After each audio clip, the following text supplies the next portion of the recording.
What's up, everybody? Welcome back to another team preview edition of Dad's Bet Baseball. I am Slippin' Jimmy alongside here, my partner in crime, Mr. Adam Rosenberg, as well as our guest to talk today a little bit of a team that I generally like to root against, and that would be the Atlanta Braves. Yeah. Welcome, Jay, to the pod. Glad to have you here to talk a little bit of some of the few racist teams left in professional sports. He says that because he's a Mets fan. It's the Mets and the Phillies guys against you. So. Yeah, this seems like it's going to go super well for me. I did wear this really nice World Champions 95 sweatshirt, just so you guys could, remember that happened, just in case that you forgot. 140 game season. Don't worry. No, I'm excited. I still have my wild card berth win at Truist Field from 2024 shirt and backlog. That's what I can celebrate with the Mets against the Braves. That's like literally the only thing I can celebrate from the Mets and the Braves in the last 40 years. I live close to the stadium. I wasn't at that game, but I could feel the collective wave of sadness just sweep down the street afterwards. Which is, they still won the next game. Both teams still made the playoffs, but it felt like that was the end of one team's season, which it did kind of play out that way a little bit. But anyways, let's talk a little bit about this team. Big disappointment last year. Yeah. They notoriously or infamously started out the season 0-7. They actually did at one point get above 500 at the beginning. I believe it was the beginning of May. They were there, and it seemed like sort of the ship had been righted, and then they had another 7-game losing streak, and that the team just never seemed to click. Strider was not the same guy, which I don't think that's super surprising coming off a major injury. Chris Sale was awesome once again, so they extended him obviously this in the past couple of weeks, but they were 76-86 last season, down 13 wins from 2024. If you look at their offseason so far, I guess it's still technically, the off season, right? It's like off season spring training. You can still make we're still working. Yeah, so they did. We're not going to, but you could. They did bring in Robert Suarez, a move that I liked, but maybe a little bit confusing with Iglesias still there. We'll talk a little bit more about that. Love the Hassan Kim signing, which I had been banging the table for the Yankees to just get rid of Volpe and go sign this guy. And then he immediately got hurt and will not be available likely until August. Mike Yastrzemski brought in just that guy. Yeah, playing outfield for the Braves. 2-year deal. Platoons.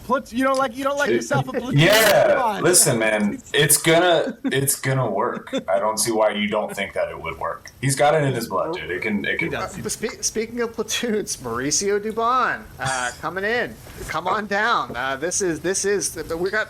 Charlie Sheen might as well be a member of this team for how many platoon members are going to be on the Braves. As far as key losses last season, they did lose Marcel Ozuna, who was not the same guy that I think most Braves fans had been used to seeing.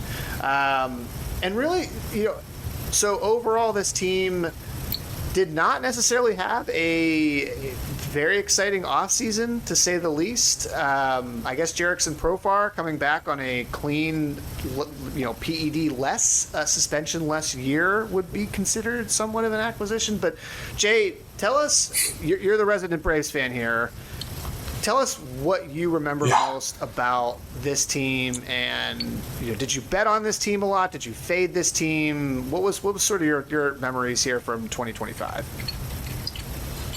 Yeah, I think the thing that I remember most was just being sad, a lot. It was tough, right? To get started with the season, we come off 2024 where it also, wasn't super great. Everybody's kind of hurt. We roll right into 2025, and then it just happens again, right? Start 0-7, and then the wheels just fall off almost immediately.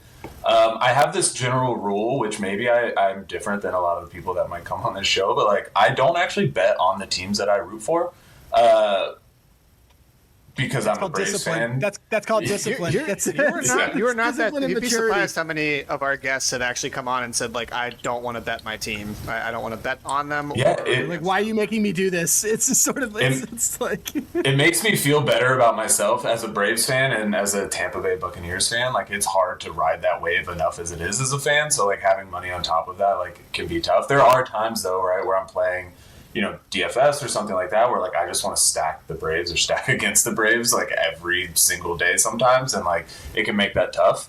But, yeah, man, the injuries part, like, I don't want to lean on that, right? Like, I don't want to make excuses of, like, everybody was hurt. But everybody was hurt. Like, that's a really hard season to push through. And Strider goes down. Sale goes down. Austin Riley's out for a huge chunk. Ronald goes down again.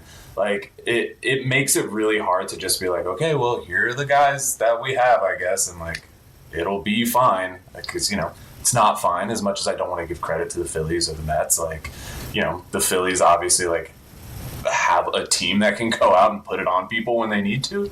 And so it makes it tough at times to, want to put a game on the TV 162 times or, like, make my kids sit and be like, you need to watch this game. This is your future. Watch this game with me.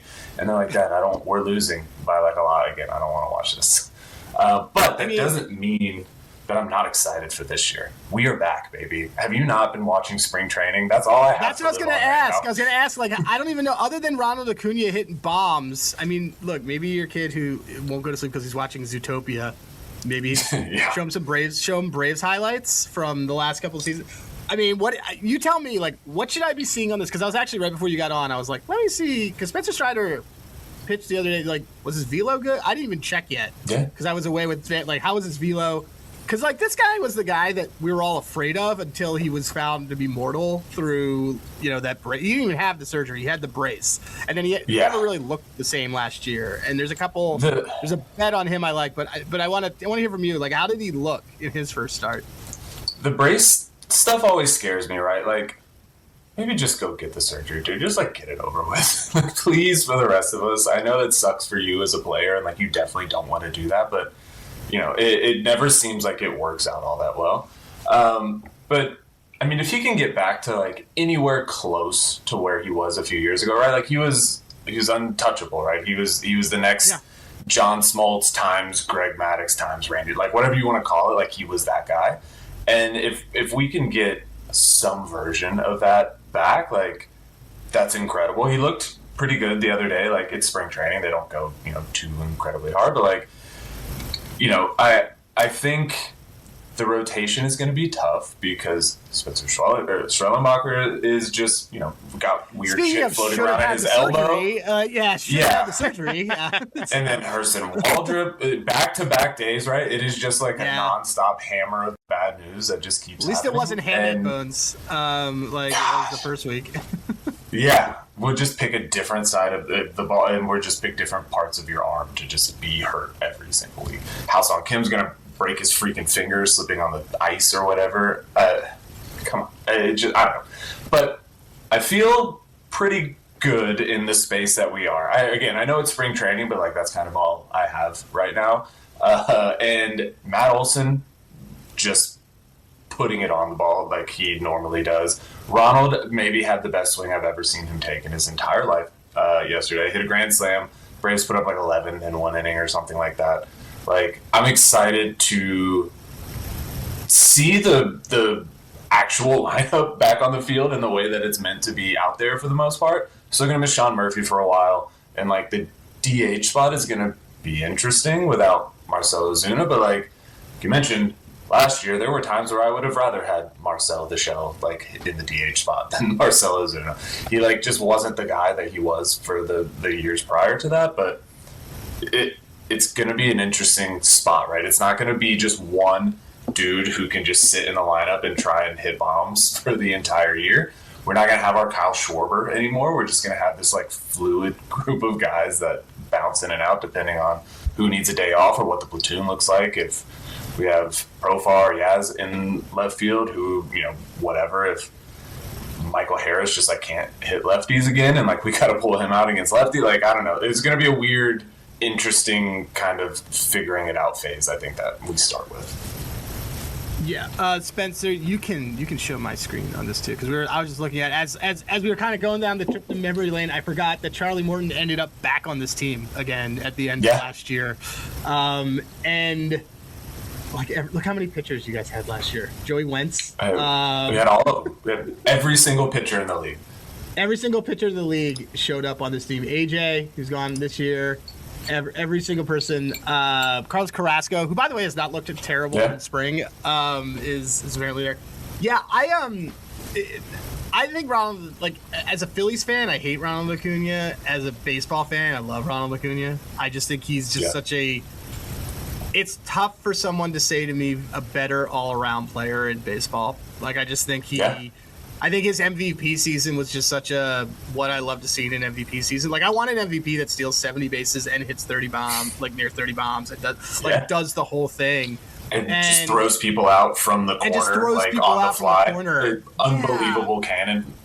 Yeah, and it's funny because this team, I mean, they had all their pitching stuff, but like you kind of mentioned it on this lineup. Oh, no Padres here.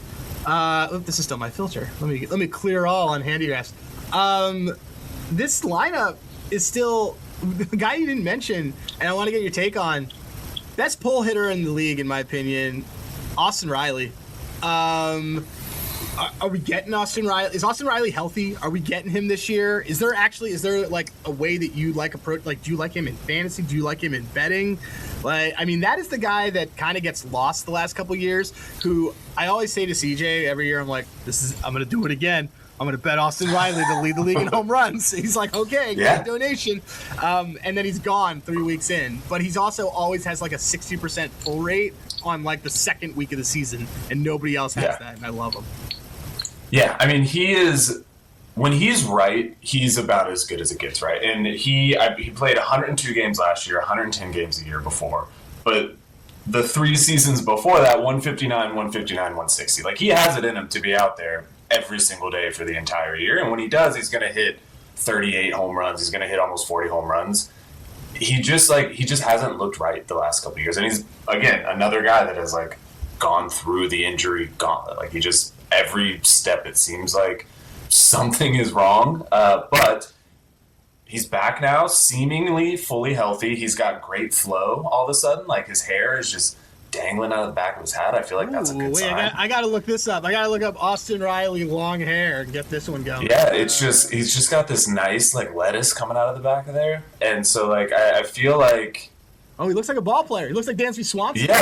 Yeah, he's a guy who's like, he's ready to have a bounce back year, right? Like, and, you know, with Dubon kind of showing up whenever he gets the chance, right? Whenever Ha-Seong Kim comes back and we can like move Dubon around the field a little bit, that can give Riley a few days off from having to play third base, right? He can DH a little bit. Like, there's times where we can start to give some of these guys off who are coming back from these like really like 2-year injury stretches where, you know, we might be able to settle in. And then the thing that we like just kind of moved right past from the very beginning is it's no longer Brian Snitker season. Like, we've got Walt Weiss, who I am, you know, totally unsure about. Like, I don't know how that's going to go. I don't know how he's going to like run the lineup on a daily basis. The last time that we saw him, he was in Colorado and it was bad, like truly horrific. So I don't know. We'll see how it goes, I guess. But like, the ability is there for all of these guys to show up,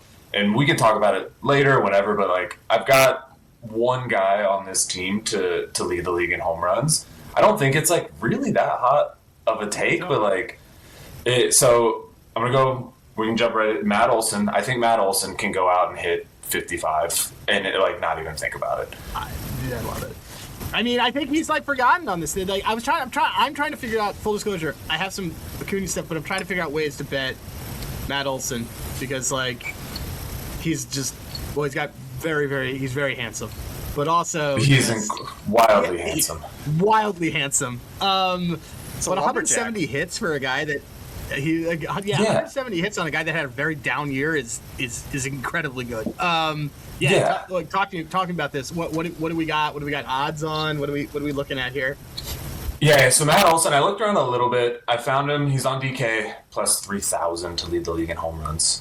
That might be the. I think he's, that might be. I think he's ninth. He's ninth on the board, right around like flat. Ninth on the board. I think he's a little under Fernando Tatis. Yeah, like okay, so 29 bombs last year, 29 bombs the year before. The thing with him, and this is just I've just regret saying it out loud, but he's on the field for 162. You're going to get a full 162 from Matt Olson, playing half his games in Truist, where you can pop it out of that right field side. Like, you know, I think I could maybe go out there and like go lefty and get a couple out. He's going to knock him over the chop house with regularity when he's like really, really on.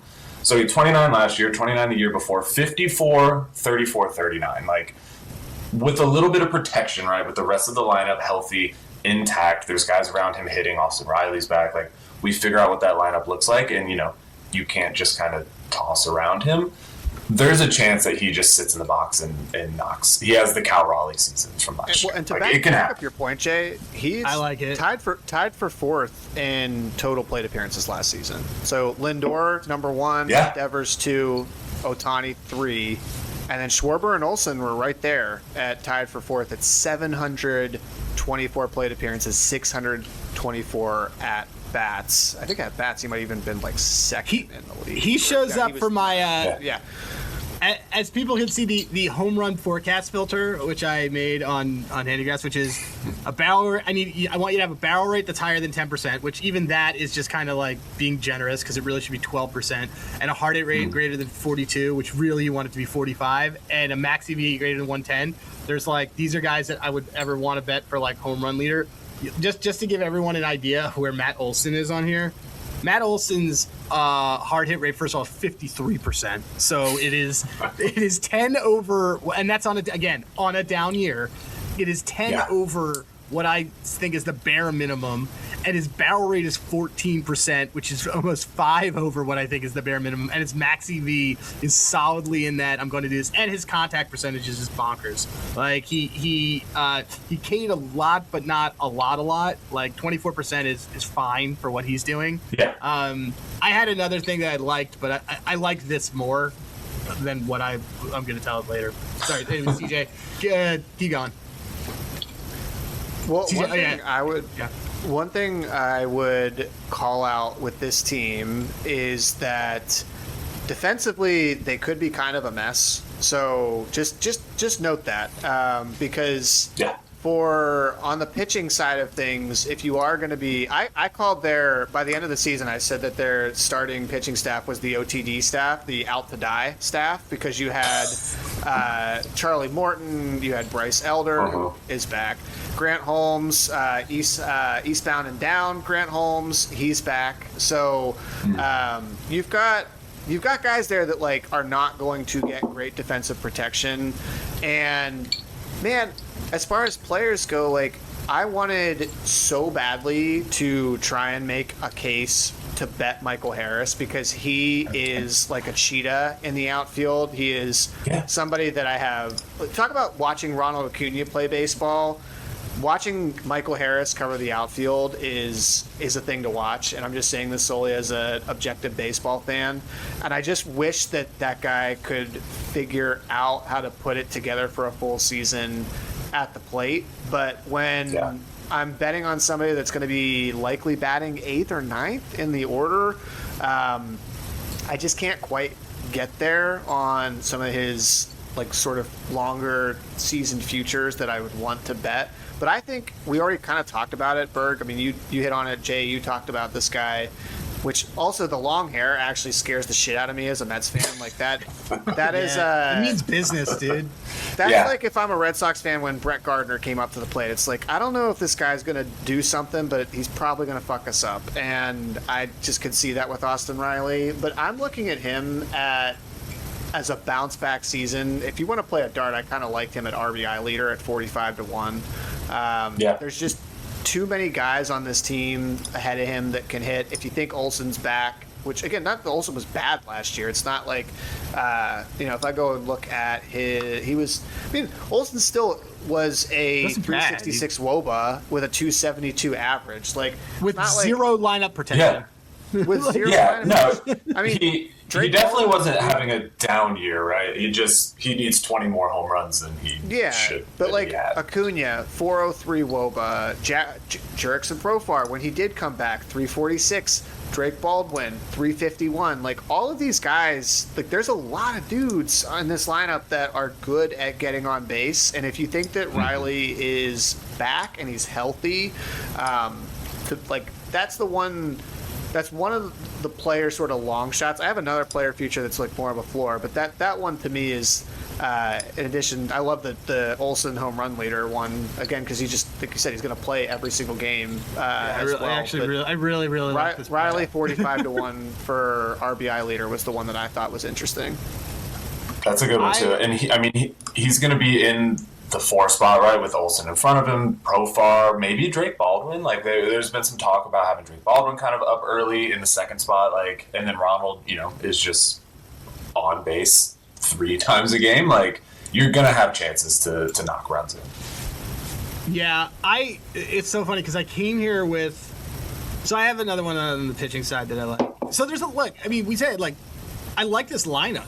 Like, it's hard. I'm not gonna fade this lineup. The biggest issue that I had with the team was like the Ha-Seong. I think the Ha-Seong Kim injury is a bigger deal than people think it is, only because like your infield stunk last year, and having a captain at shortstop that's a big deal. What is it? Eli White, I guess, is starting at short until this happens. It's really not ideal for a team that wasn't really great defensively then. But I was like, okay, well, we have like I have Acuña stolen base leader, which I think is at 30-1, which like I think is very much live, and I think CJ are still were like, why is this is crazy. I think it's actually almost a better way to play MVP because if he gets MVP, there's MVP 13-1, like he's stealing 50 bases, like he's just we know he is. Yeah, well, and one thing that CJ is not going to like about this is the Braves have brought over a couple coaches from the Mets coaching staff, one being Anton Richardson. And I think he's going to let Ronald kind of run the table out there. They're going to be, like, maybe a little careful with him because he is on 2 surgically repaired knees. But, like, he can't be careful for himself. He is going to go out there and he's going to want to steal bases. And they have some guys around him coaching first base that I think are going to help him get through some of that, too. I mean, if they coached on the Mets coaching staff from 2024, Jay, you can have pretty much anyone. That'll actually make me feel. No. You're very sad about Jeremy Hefner too. You're very sad about both of those guys. That's so funny. That was the thing. So I was looking at Ronald Acuña because I was trying to get. It ended up getting. I was like, I think I'm gonna end up getting cute here, and I was like, oh, Ronald Acuña over 284 batting average. So like the over under batting average stuff. I basically like that. do That's the cool. math. It's but then because it's 600 plate appearances, you need 170 hits. So which I think we all agree like he could easily do that. But then it's sort of, well, if I'm going to bet him to have 170 hits, I might as well bet him for hit leader. And I'm getting a little you coming in though hot with the Matt Olson to home run leader. I like your bet way more than mine. I will push. What I do have, so we also have we have Sale for K leader because I just think let me pull it up on Handygraphs, but this is kind of CJ was originally like he's hurt. And but his was like a freak injury, right? It wasn't like an elbow thing. It wasn't a shoulder thing. Well, look at him the last 5 starts last season. Like at the end of the season, his last 5 starts to 32% called strike whip rate, 35% K rate. He's not walking dudes.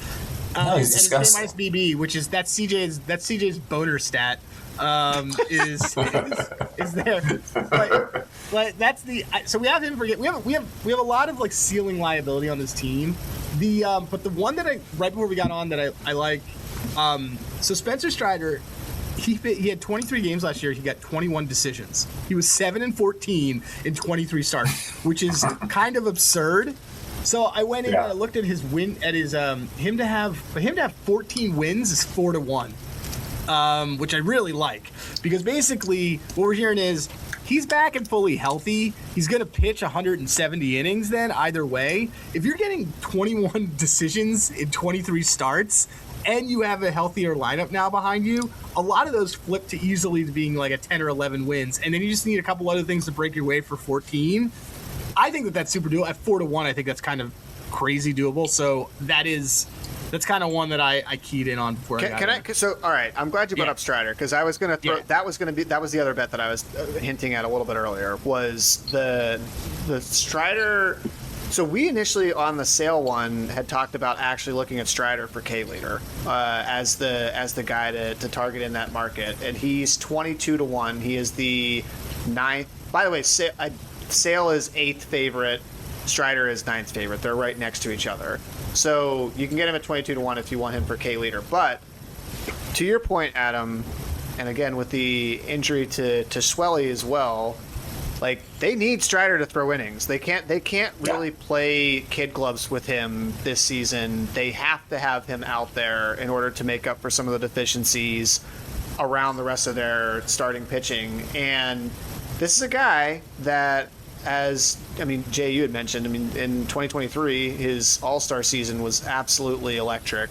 281 strikeouts in that season across 186 innings. It's unreal. I saw that. I was like, my God. So he had, 281 just shopping strikeouts all that these Braves season. Futures as we're doing this. See, you guys are coming around now.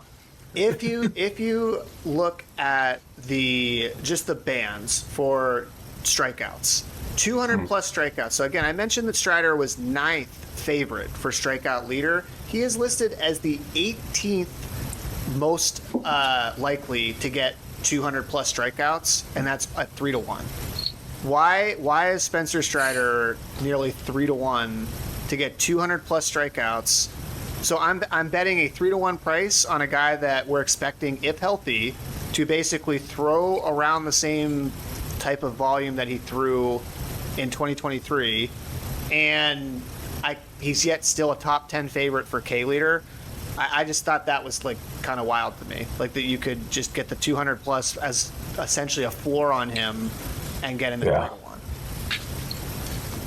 Yeah, I mean, we just need him to be on the field, right? Like that's the hardest part, is just making sure that he can actually go out and he can throw, the 150 plus innings or whatever it is. Like he threw 125 last year, nothing the year before, and he was 180 that 2023 season. Like you need him to just be out there, and like the rotation is not great, I don't think, or at least it's going to be tough for a little while, right?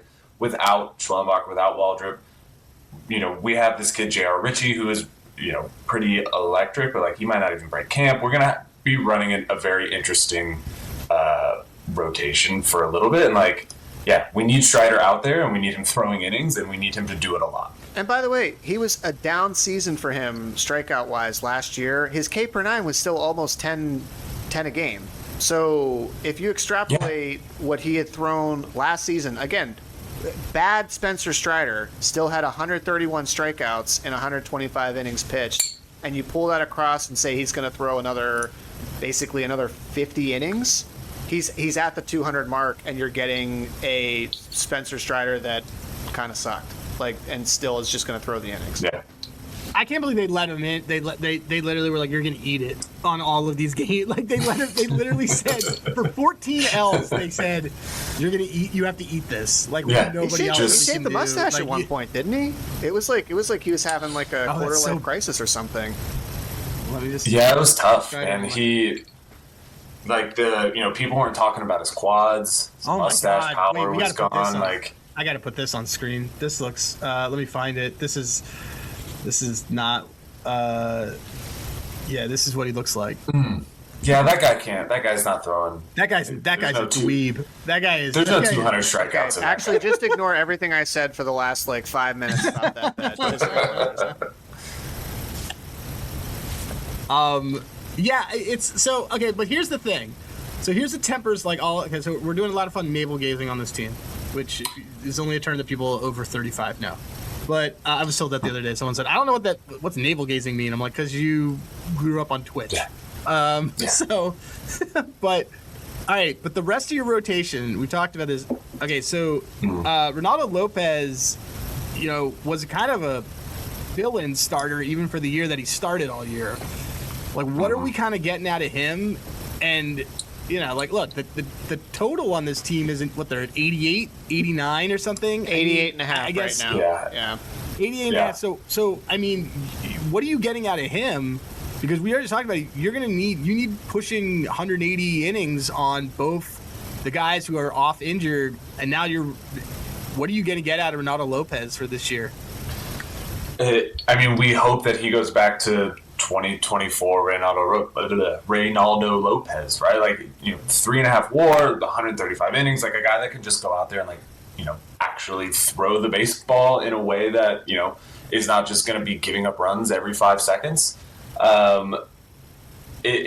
We need a guy that can be it can't just be the Strider and Sale show. Like, we need a guy that can kind of come in on day 3 and be a difficult task for teams. Like, it can't just be these other 2 guys. Like, we need somebody to figure out what it is. I would love for it to be Grant Holmes. There's something about Grant Holmes that I just love as a person. I don't know if it is, and somebody has to do it. Didn't he get hurt last year too? Yeah, he sure did. Did he have a brace? Could it also be? I don't think he had a brace though. It also could just be somebody who's not even listed here, which would be J.R. Ritchie, who is your AAA top 100 prospect. That I wouldn't be surprised in the slightest if Lopez, if they start slow, that this team starts slow, and that's a fast call up. I mean, this guy had a 1.01 whip, 2.64 ERA over 140 innings last season, 140 Ks. I definitely think there's. Actually, that'd be interesting. I kind of want to see what his. He's listed for Rookie of the Year. I don't think he is. I think I looked earlier. I didn't see him, but depending, right? There's always an interesting call-up time with these guys, but and again, it's spring training, but he's kind of cooking through spring training right now. This kid has got nasty stuff, and maybe I don't know. Can he just break camp? Can we just for once just let the guy be on the roster to start? That is confirmed on screen from the Handygraph spring training metrics. He is in fact cooking in spring training. All that bright red. By the way, we have spring training metrics. Dude, he has a 34.4% called, 38.5% K minus BB. Damn, yeah, he is slaying. He is slaying. He also gave up 3 home runs. But whatever. Yeah, well, you know what? That happens, dude. That happens. All the greats give up. Remember when Jacob deGrom was the greatest pitcher to ever grace the earth, and he won 3 games that year, and it was all because he gave up one. Okay. One. No, that was not fair. No, he's good. He's good. So you had him 140 innings. Yeah. Yeah, he's 22. He could be a guy, right? And oh my God, I know who this guy is. Wait, do you know who this? Wait, do you know Ian Ritchie? We're breaking mold on here, but Ian Ritchie, the fantasy baseball guy, that's his son. Is it? Yes, because his LinkedIn profile photo is a picture of a Braves guy, and I'm always like, why is this? And I just put it all together on this episode that his son. Is J.R. Ritchie his son? Yeah. Well, wow. Our next top prospect is Cam Caminetti. I just saw that on there Ken too. Caminetti's nephew, not his son though, his nephew. Okay. But another guy, right? Who he is also disgusting. I don't know if he's really ready to come up to the show yet, but there's a chance where we have both of these guys at some point in the year. Person Waldrop's back, Spencer Schwellenmacher's back. There's a path for this rotation to look like something great. We just gotta hope that we get there. And we haven't lost half the games by the time it happens. So getting to that, okay, so this is so wild. I can't believe that's him. No, this guy, CJ, he's he runs one of the biggest fantasy baseball sites period. Jay, you've definitely met him through circles. Yeah, I definitely, now that you're saying it, I definitely have met. You've definitely met. In fact, you're probably LinkedIn connected to him. But I noticed on LinkedIn his picture is a picture of a guy in a Braves hat. And then I'm now putting this all together because someone had told me, they're like, oh yeah, his son is some pitcher or something. And now that we just all slobbered all over his kid, I just realized it. So I have DMs from him. And now I got to be like, oh, by the way, listen to the 35-minute mark of this podcast where we all start talking about your son. Yeah. I just pulled up his LinkedIn. We are connected, and we have names. Yes. That's good. Okay, so then I guess what's the reasonable expectation though for this team? Muted as a fan, but also with everything. Is this a World Series team? Is this a playoff team? Is this actually a little bit overrated? What do you? I mean, this is a high win total, and a part of that is because they are in the NL East, where it's two other teams that they think are virtually the same in terms of win total.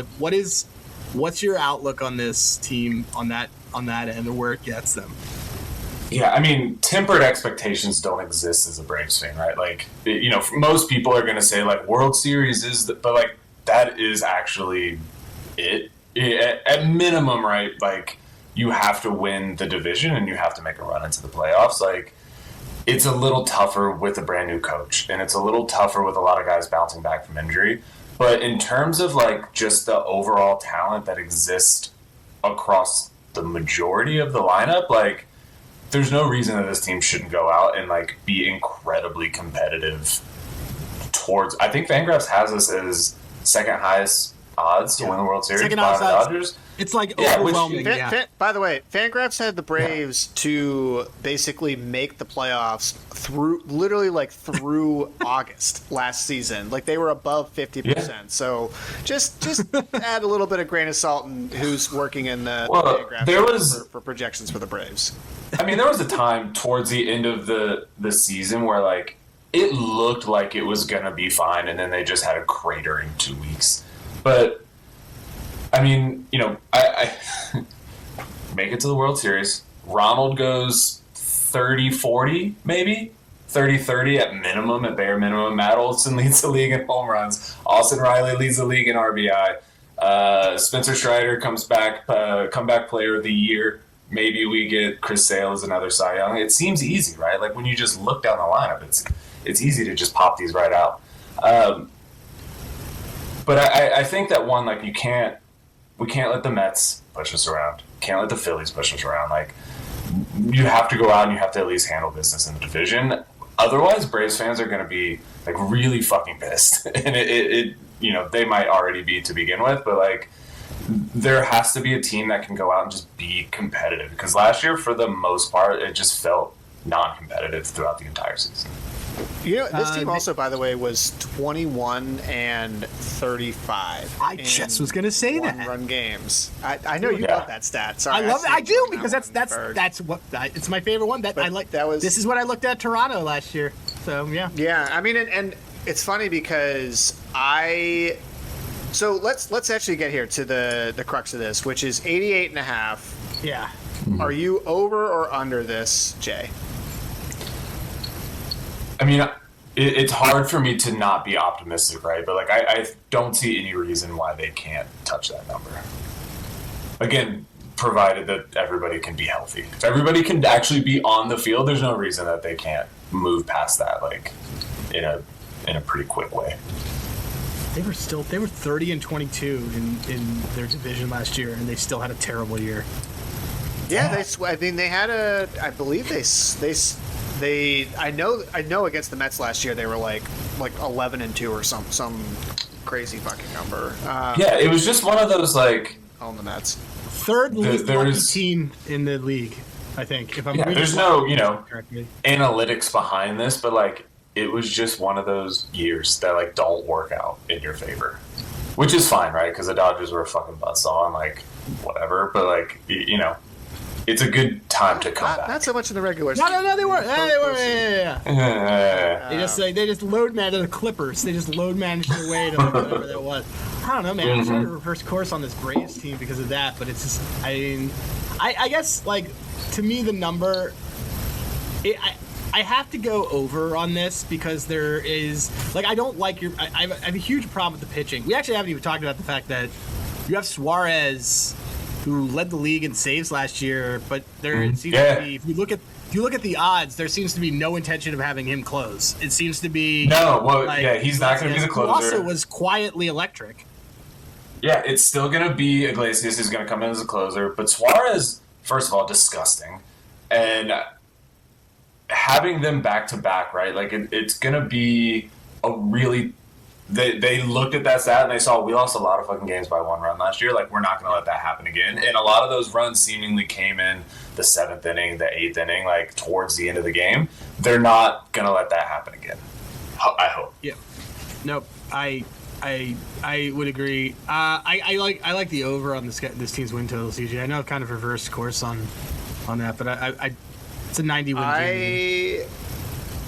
I can't believe I'm saying this, but I think I am also slightly over. And I was dead set on coming into this pod and prior to, with all the issues defensively, which I still think are real issues, and the health concerns that we may have about Sale and Strider, the lineup, I mean, it's not, this lineup's still really, really fucking good.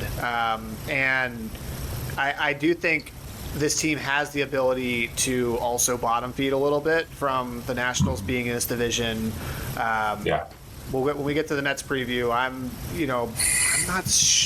not as sure about all the pieces working together on the Mets, at least early on, and the Braves have clearly had a fantastic division record, even in a bad year. So I think I'm also slightly on the over, but with the caveat that this could also we could be in the same kind of boat early on that we saw last year, where we're just kind of waiting for it to happen, and it just doesn't happen, and everybody in the they're the anti-Guardians. Like, they're the team that analytics will always say they're much better than their record indicates, and they should be way better. This team should be winning 90+ games, and it just doesn't make sense, at least from last year. So, I think I'm on on the over as well. Yeah, I think we missed the one. If we want to like really talk about one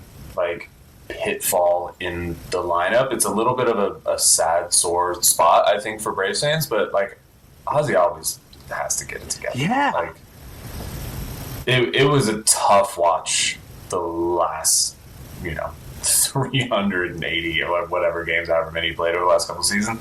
Like, he's got to figure something out. Like, that can't just be our guy out there. I mean, he's basically like Orlando Arcia now.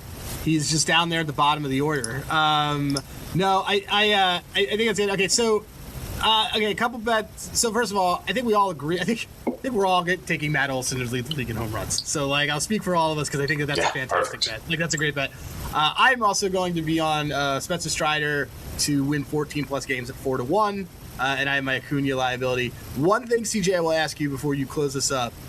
Given that you and I have a little bit, and also you on this one, Jay. So, can I interest you in Braves to have more wins than the Dodgers at 5-1?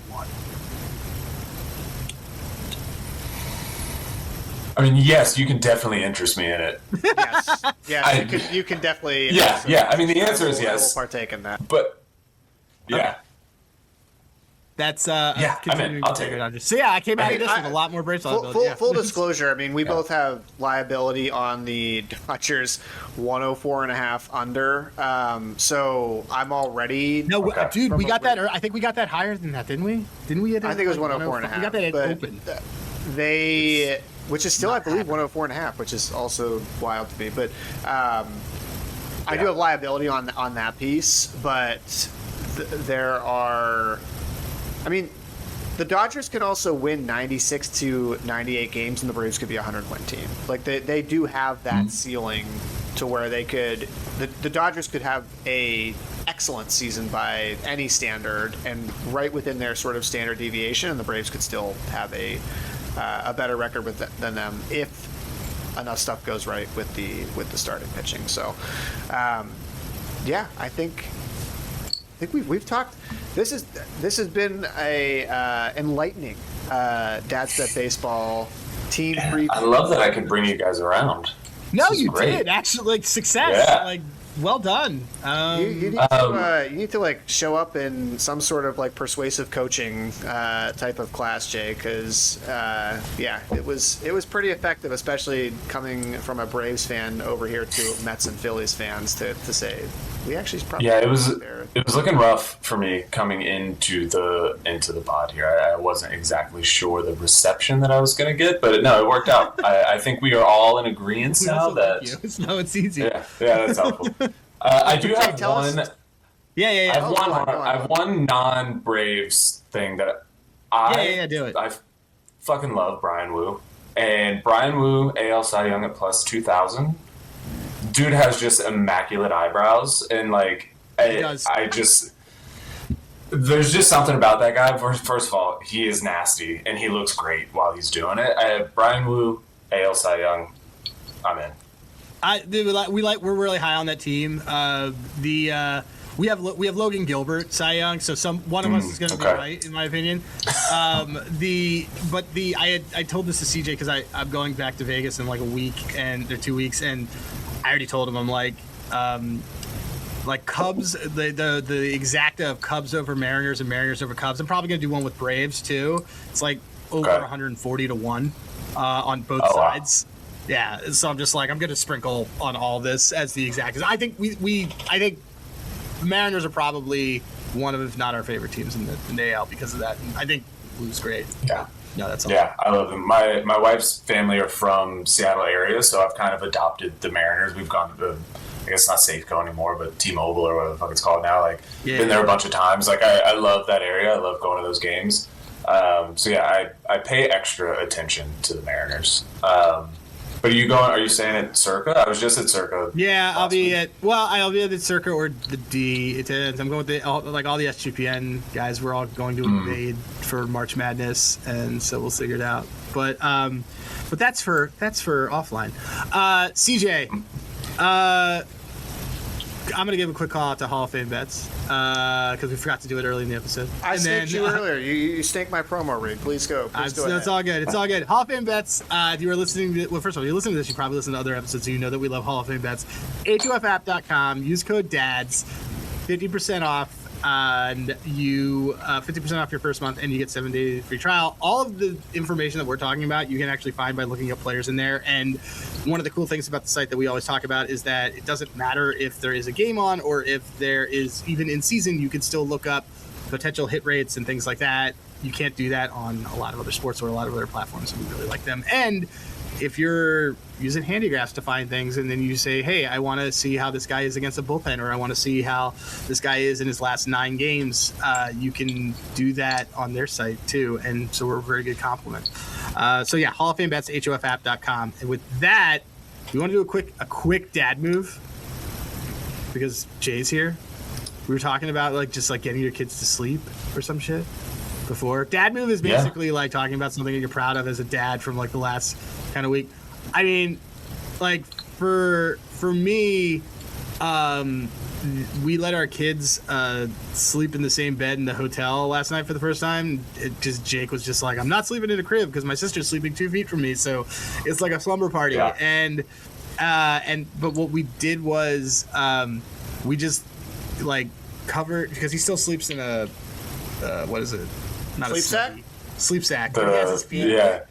We just, so to make it so that he doesn't lose anything or he doesn't crawl out or do anything, covered all of his legs so much in blankets that he couldn't do it, that he just had to sleep like that. I don't know if this is actually a child services dad move, but it might be safety. I don't know. Solid dad move to get him out of there. Nora got up in the middle of the night though. And we kind of had a similar issue. That was actually going to be my dad move here was if you have a young one that still sleeps in a pack and play anytime you are traveling, PSA, please make sure to always message the hotel or Airbnb to make sure they have a pack and play or crib available before you get there, and like make sure you do that well in advance. Do not do it like the day of, because a lot of the time they won't have it ready.